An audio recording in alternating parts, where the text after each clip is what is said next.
Ay, guys, galing kaming magtito sa pagpakain ng baboy. Ayan, yung batang yan. Walang kasama sa bahay. Sunong-sunong ko siya. Ayan, oh. Ay, pinagod ang tito. Sa pagpakain ng baboy ay buhat-buhat ang batang pangit.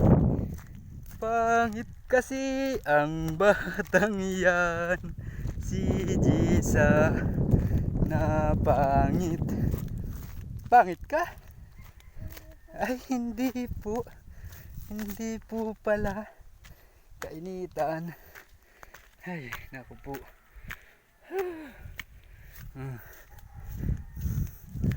Pagod ang layo. Sunong-sunong ang bata.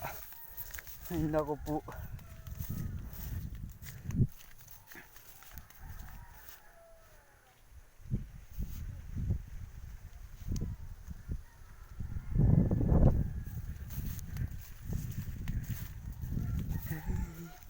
Ang pagod ni Tito ay ang layo ay sunong-sunong ang bata na pangit.